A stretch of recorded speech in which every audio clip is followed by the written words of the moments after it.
Olá, irmãos da Sala Crescimento Cristão. Vamos dar continuidade à nossa EBD, aula 10, e um tema extremamente importante na vida cristã. O título é Vitória, apesar do sofrimento. Então, precisamos entender que a vitória pode ser alcançada em meio ao sofrimento. E o que precisamos fazer? Buscar a vitória em meio ao sofrimento sempre.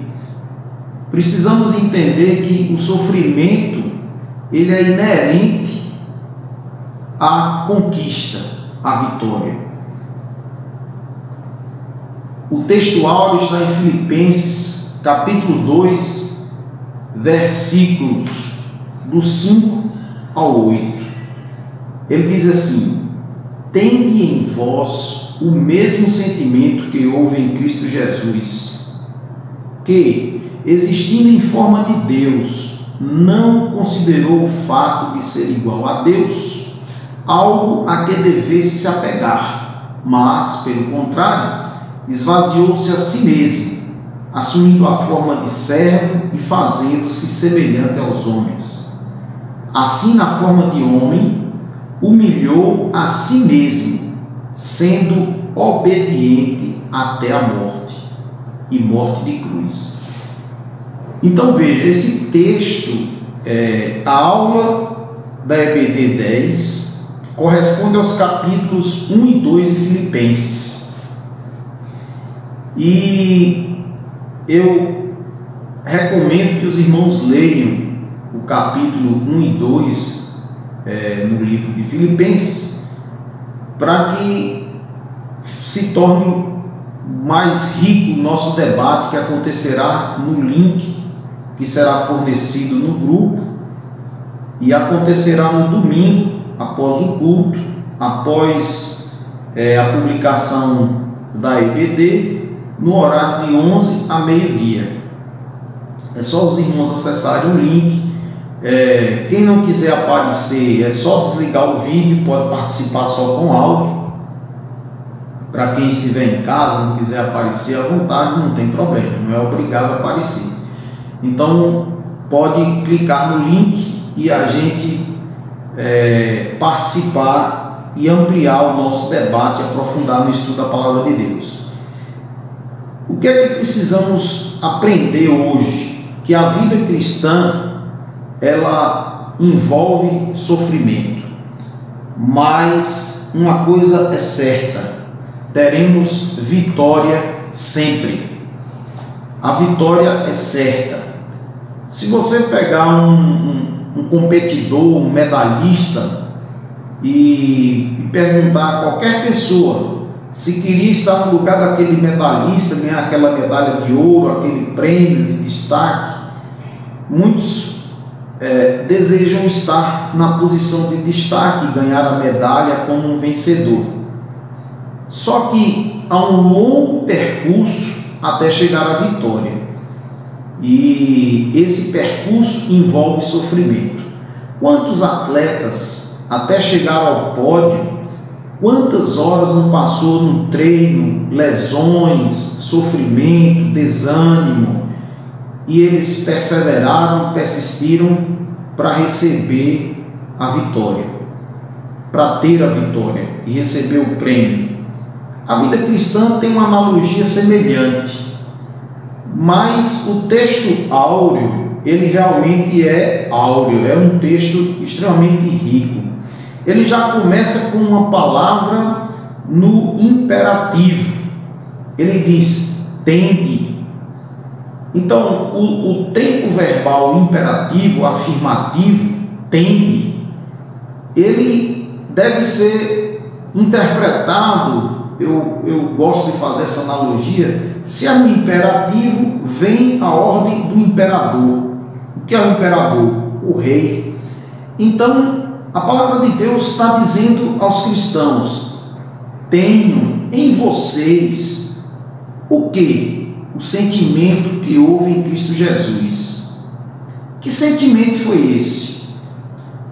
ele existindo na forma de Deus, veja, ele estava num ponto máximo, ele estava num ponto de destaque, o Filho de Deus, semelhante a Deus, né?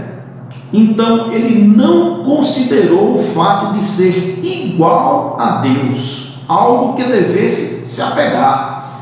Quando Jesus estava para ser preso e crucificado, ele perguntou, você vai encontrar isso no livro de João, quando chegou a tropa para prender Jesus, ele disse: a quem vocês procuram? E com a voz dele caiu toda a tropa.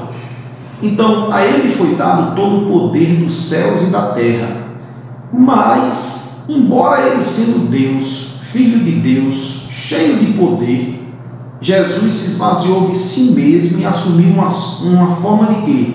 De servo, fazendo-se semelhante aos homens, e ele humilhou a si mesmo, sendo obediente até a morte. O que é que significa? Quando ele diz, tende em vós esse mesmo sentimento, é que nós devemos ser também obedientes. Obedientes até quando? Até a morte. Jamais desobedecer. Então, esse estudo de hoje, ele traz 5 pontos chaves de como você enfrentar o sofrimento da vida cristã e chegar à vitória. Então, o que você pensa quando ouve a palavra sofrimento? O que você acha? É possível ter vitória sobre o sofrimento? Primeiro ponto, assunto principal. Vitória apesar do sofrimento é possível. Quando? É possível quando? Em todo tempo entendemos a utilização da nossa vida no reino de Deus. Então, para que você obtenha vitória, primeiro ponto, no sofrimento, procure identificar aonde é que está a sua vida no reino de Deus, em que posicionamento, para que Deus lhe chamou, em que Ele lhe capacitou, né?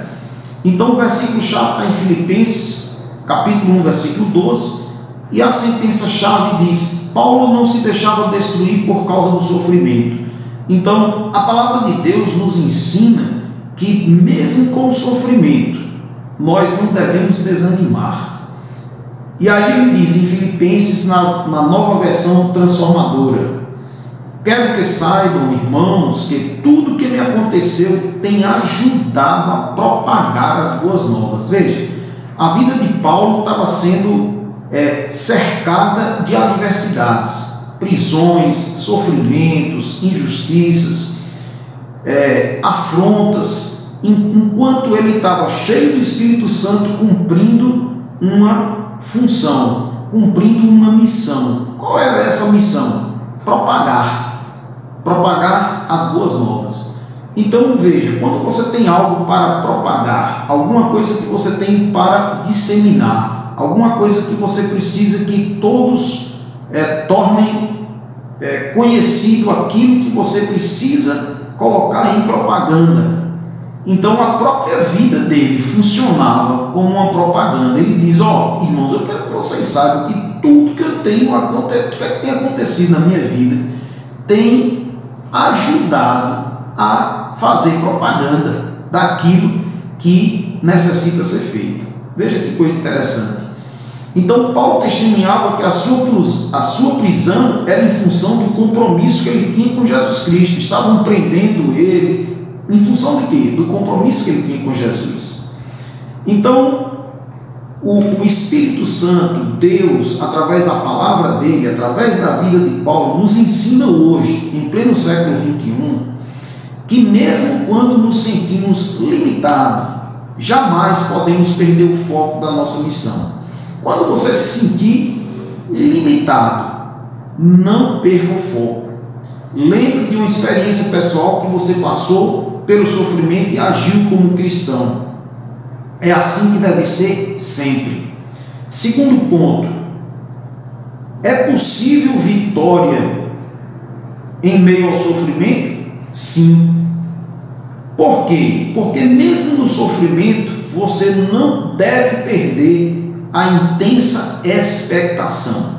O Que expectação é essa? Vamos ver em Filipenses 1, capítulo 20. Paulo diz assim: minha grande expectativa e esperança é que eu jamais seja envergonhado, mas que continue a trabalhar corajosamente, como sempre fiz, de modo que Cristo seja honrado por meu intermédio, quer eu viva, quer eu morra. Veja que palavras fortes que devem existir na vida do cristão. Ele diz assim: minha grande expectativa é que eu jamais seja envergonhado, mas não envergonhado diante dos homens, mas envergonhado diante de Deus. Então, essa expectação de que você não envergonhe aquilo que Deus colocou para a sua vida deve existir na vida do cristão sempre, em todos os aspectos. Então, Paulo jamais se deixou ficar cabisbaixo, derrotado ou deprimido, embora ele tenha passado situações em que cooperava muito para que isso acontecesse. Então, qual é o exemplo que podemos tirar da vida de Paulo? Ele, ainda que detido, limitado, preso, quem sabe algemado, acorrentado algumas vezes, mas o coração veloz, olhos postos no Supremo Pastor, marchar não apenas com as pernas, mas antes com o coração, com a vida. Veja que mensagem forte. Nós devemos ter isso em nossas vidas também. Não desistiremos jamais de marchar com o nosso coração, com a nossa missão, aquilo que Deus nos determinou para fazer, seja qual for a adversidade. A orientação de Paulo: não deixe que nada neste mundo, nada, nem mesmo as lágrimas, tirem de você a sua ardente expectativa, fé e esperança. Nada deve nos separar do amor de Deus. Terceiro ponto do sofrimento que vai trazer vitória. A vitória sobre o sofrimento, ela é possível, é possível. Por que é possível? Quando é possível? Em que situação? Quando nossa vitória tem como fundamento o senhorio de Jesus. Jesus deve ser senhor da sua vida em todos os aspectos, na sua profissão, na sua família, todos os dias. Ele tem que ser o senhor da sua vida, o senhor das nossas vidas. Então, o versículo-chave encontra-se em Filipenses 1:20, que nós já vimos, e 2:11, de 9 a 11. Ele diz assim: por isso Deus o elevou ao lugar de mais alta honra e lhe deu o nome que está acima de todos os nomes, para que ao nome de Jesus todo joelho se dobre nos céus, na terra e debaixo da terra, e toda língua declare que Jesus Cristo é o Senhor, para a glória de Deus o Pai. Então, o que é que você precisa saber? Que aquele que é Senhor da sua vida, se você realmente tem o senhorio de Cristo na sua vida, você precisa entender que esse Senhor, Ele é Senhor de todas as coisas. E todo joelho se dobrará, nos céus, na terra e embaixo da terra. Onde é que você vai encontrar essa referência também no Velho Testamento? Leia lá no Salmo 22, versículo 27. No meio do sofrimento, a tendência da vida do cristão é perguntar por quê? Por que esse sofrimento? Não é? É uma tendência natural nossa, do ser humano, em meio ao sofrimento. Por que eu estou passando por isso? Por quê? Né? Qual o propósito disso? Então, em meio ao sofrimento, Davi também fez essa pergunta. Leia lá no Salmo 22, que você vai ver que Davi pergunta isso. Jesus também, mesmo sendo Deus, ele fez essa pergunta no momento mais difícil. Ele disse: Pai, por que me desamparaste? A sensação em meio ao sofrimento do cristão é que Deus nos esqueceu, que Deus nos desamparou, mas há propósito em tudo. Tudo há um propósito para que as nossas vidas sejam conduzidas à vitória. Então, isso é importante, essa mensagem deve ficar gravada em nossos corações. Então, Paulo enfatiza o senhorio de Jesus. É impossível e inadmissível viver a vida no reino de Deus sem admitir o senhorio de Jesus. Ele deve ser Senhor das nossas vidas, sempre. Considerações. Aqui destacar personagens bíblicos e históricos que foram fiéis ao senhorio de Cristo em suas vidas, apresentando apresentado no texto do aluno, e fazer uma conexão com a vida, exemplos de como podemos viver o senhorio de Cristo em nosso cotidiano. Jamais deixe alguma coisa ocupar o seu coração, jamais deixe que outra situação ocupe o senhorio da sua vida. Jesus, ele deve ser Senhor das nossas vidas sempre. Quarto ponto, vitória sobre o sofrimento é possível, quando aprendemos a nos alegrar sempre no Senhor. Veja que coisa difícil. No meio do sofrimento, de grande sofrimento, desolação, desilusão, tristeza, né? Mágoa, uma série de situações, injustiças, sofrimento mesmo, sofrimento de algo que você não queria estar passando. Você deve ter uma postura de se alegrar sempre no Senhor. Saber que você tem um Espírito que produz alegria em você. Você é selado com o Espírito Santo. E mesmo em meio ao sofrimento, é possível se alegrar. Por quê? Porque há um objetivo, há um cuidado, há uma fidelidade. Você serve a um Deus que tem um caráter de amor, fidelidade e zelo. Grave isso. Deus é fiel. Deus é zeloso, Deus é amor, Deus é misericórdia. E Ele jamais irá lhe desamparar em meio ao sofrimento. Jamais. Mas eu queria que abreviasse esse tempo. O tempo é de Deus. Ele está preparando essa condição. Veja que lá no texto áureo, ele fala que nós devemos ter em nós o mesmo sentimento que havia em Cristo Jesus. Que sentimento é esse? De não se exaltar. Esse sentimento de soberba, exaltação, superioridade, foi o sentimento que nasceu na iniquidade no coração de Lúcifer, Satanás. Então, todas as vezes, o ser humano, muitas vezes, se ocupar uma posição de destaque, um pouco mais de destaque, um pouco mais de dinheiro, um pouco mais de condição social, ele já se torna muitas vezes soberbo e arrogante. A natureza humana é terrível. Então, há uma tendência de todo ser humano seguir por um caminho assim. Então, Deus ele dá o Espírito Santo para que você abandone o andar na carne e permita que o Espírito dirija a sua vida. Quando o Espírito Santo dirige sua vida, você está preparado para receber as bênçãos. E aí virá bênçãos e muitas vezes prosperidade, sim. Por quê? Porque você não vai se agarrar naquilo ali. E às vezes tem determinadas situações, como aconteceu até com Paulo mesmo, que ele pedia, orava, pedia a Deus para tirar o espinho na carne, aquele sofrimento. E Deus disse: Paulo, a minha graça te basta. Isso aí é para que você não se exalte. Porque Deus sabia que se tirasse aquele espinho na carne, Paulo iria estar numa posição de exaltação, de superioridade. E isso é extremamente perigoso. Né?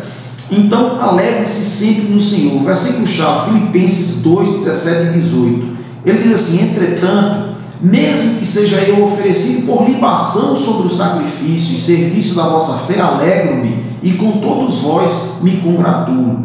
Então, na nova versão transformadora, esse versículo diz assim: contudo, me alegrarei mesmo se perder a vida, entregando a Deus como oferta derramada, da mesma forma que o serviço fiel de vocês é uma oferta a Deus. Eu quero que todos vocês participem dessa alegria. Sim, alegre-se, e eu me alegrarei com vocês. Então, o que é que significa ser derramado como libação? Libação era tipo um líquido que era derramado sobre uma oferta. O holocausto sacrificava um animal, oferecia, fazia uma oferta e algo era derramado. Aquilo podia ser um líquido, podia ser sangue, podia ser qualquer outra coisa. Então Paulo está dizendo: mesmo que eu seja ali tornado líquido e derramado sobre um sacrifício, né? É isso que Paulo está dizendo. Mesmo que a minha vida seja colocada dessa forma, se for por Jesus, está ótimo. Então veja, ele fala do holocausto em que réus, as vítimas eram levadas depois da sua morte. Era um tipo de oferecimento após serem mortas.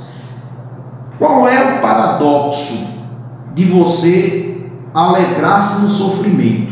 Você está chorando, você está sentindo dor, os ventos são contrários, você pode ter até ameaça de morte mas você tem alegria no coração.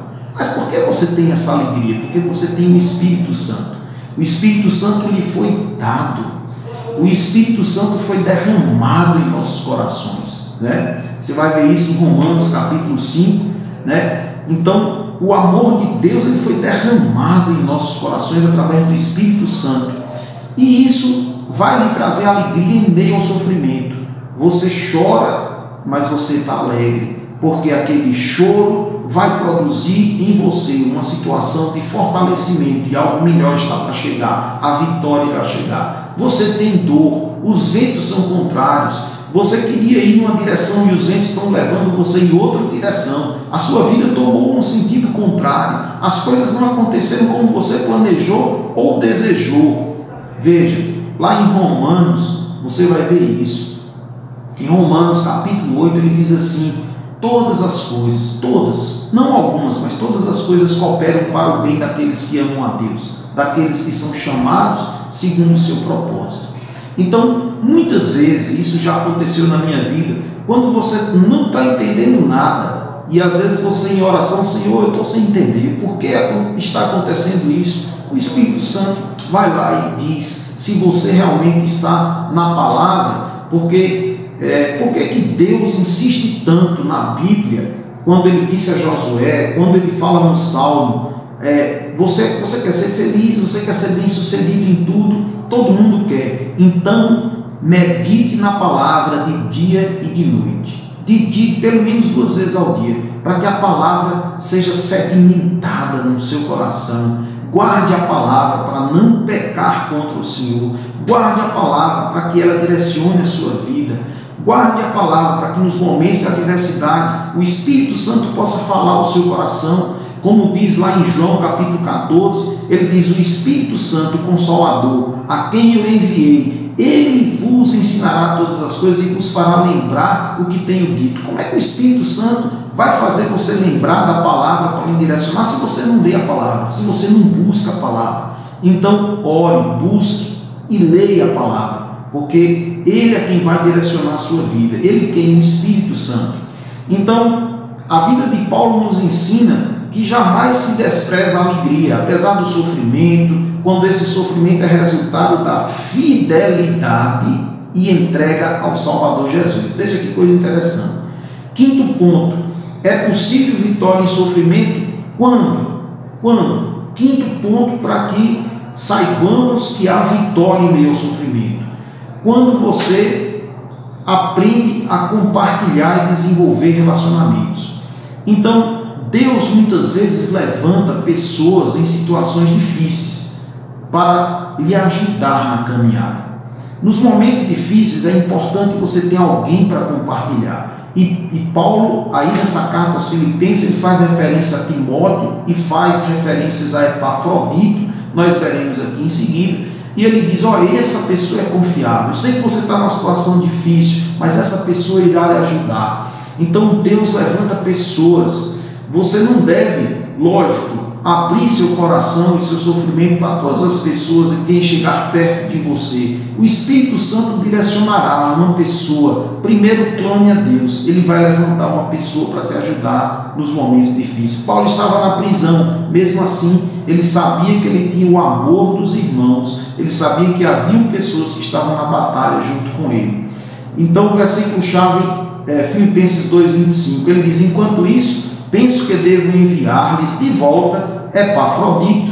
Ele é um verdadeiro irmão, colaborador e companheiro de lutas, que também foi mensageiro de vocês para me ajudar em minha necessidade. Você vai ver que Paulo, ele tinha um amor muito grande a Timóteo, Epafrodito, e ele diz: olha, Epafrodito, quando esteve doente, você vai ver lá no texto, Epafrodito ficou doente e teve quase que para morrer, e Deus não permitiu que ele morresse, porque a morte de Epafrodito iria causar uma tristeza muito grande em Paulo. Era um grande amigo de caminhada, e Deus restaurou a saúde de Epafrodito, e ele foi lá na igreja de Filipos para estar com os irmãos, porque eles conheciam a vida dele, sabiam a situação dele. Então, só em ver o milagre que Deus fez na vida de Epafrodito já ia dar um novo fôlego, um novo ânimo aos filipenses. Então, o destaque no texto, Paulo fala de Epafrodito. Paulo, na prisão, na dor, tinha amigos. Sobre ele, diz que era irmão, cooperador e companheiro nos combates. Então, veja, o que é que a vida de Paulo nos ensina, o que é que o Espírito Santo, o que Deus permitiu que Paulo vivesse para que ensinasse as nossas vidas hoje, através da palavra de Deus. Que plantar amigos e desenvolver bons e duradouros relacionamentos na fé é muito importante no nosso caminhar cristão. Então, o que nós devemos aprender? Que quando temos com quem falar sobre nossas dores, compartilhar nossas lágrimas, podemos afirmar que temos vitórias em meio ao sofrimento, porque é Deus quem está proporcionando isso. Não é a vida daquela pessoa, é Deus através da vida daquela pessoa. Isso você precisa entender e fazer uma conexão com a vida. Lembre de uma experiência pessoal em que você, apesar do sofrimento, contou com a ajuda de um irmão. Eu tenho na minha vida, entendeu? E você, cada um, faça uma reflexão. Como você se sentiu em saber que você tem uma pessoa? A atividade do suplemento é você fazer uma lista com o nome das pessoas com quem você pode compartilhar sofrimentos. Quem são as pessoas com quem você deve contar? E qual é a grande lição? O que é que nós devemos entender e sair da lição de hoje? É que o sofrimento faz parte da vida do cristão. E esse sofrimento, ele pode vir de várias formas, e nós vamos ver isso agora. Entenda que o sofrimento é algo natural na vida humana. Todo ser humano sofre, seja ele rico, sofre, seja ele rico, pobre, seja em qualquer situação, seja ele cristão ou não cristão. Todo ser humano aqui passa por sofrimento, desde que saiu do Éden. Enquanto vocês estávamos ali na companhia de Deus, saímos do Éden. Então, enquanto estivermos aqui, Jesus disse: no mundo tereis aflições, mas tenham bom ânimo, eu venci o mundo. Então, esse mundo aqui, nós, por melhor que seja a situação de saúde, de prosperidade, de profissão, de família, nós enfrentaremos aflições. E não devemos ser imaturos em achar que não haverá sofrimento. Então, entenda que o sofrimento, ele é natural na vida humana. Segundo ponto, aprender a diferenciar o sofrimento por negligência, erro, ou natural, com o sofrimento por fidelidade ao Evangelho. Então, não significa que você está sofrendo por um erro, por uma negligência, por uma escolha errada, Deus irá lhe abandonar. Não é isso. Deus é fiel, o caráter de Deus é fidelidade. Deus está sempre disposto a consertar, corrigir, apoiar, levantar, salvar e conduzir a vida dos filhos dele à eternidade. E nessa condução há também posicionamento de Deus sobre as nossas vidas enquanto peregrinarmos aqui na terra. Em qualquer tempo, nunca se esqueça, Deus cuida de nós em toda a nossa caminhada. Se você for abrir a sua Bíblia em Mateus, capítulo 28, 19 e 20, ele diz assim: olha, fazei discípulos de todas as nações, ensinando a guardar todas as coisas que vos tenho ordenado. Está lá em Mateus, capítulo 28, 19 e 20. Ensinando a guardar todas as coisas que vos tenho ordenado. E em seguida ele disse: quando você ensina todas as coisas, ensinando a obedecer e guardar o que Deus tem ensinado, ele diz: e eis que estarei convosco todos os dias, não alguns dias, mas todos os dias, até naqueles dias de lágrimas, dias difíceis, dias em que você jamais imagina que a situação é agradável. Deus está contigo. Então, lá em João capítulo 14, verso 16, ele diz isso, né? Ele diz: eis que vos deixo, quando Jesus está se despedindo dos discípulos, ele disse: deixe-vos o Consolador, ele vos ensinará todas as coisas, ele estará convosco, né? Permanentemente. Veja lá em João capítulo 14, verso 16, nós somos privilegiados. Por quê? Porque em meio aos sofrimentos que todos os seres humanos enfrentam, o rico, o pobre, independente de classe social, econômica, de religião, nós somos privilegiados. Porque quando entregamos nossa vida a Jesus, o sofrimento, ele repercute com vitória. O poder se aperfeiçoa na fraqueza. Paulo disse isso em Coríntios. E aí ele diz: ainda que eu passe por grande sofrimento, eu me alegrarei, porque eu sei que esse sofrimento ele irá me aperfeiçoar. Amém? Que o Senhor nos abençoe e que tenhamos excelentes reflexões no nosso debate.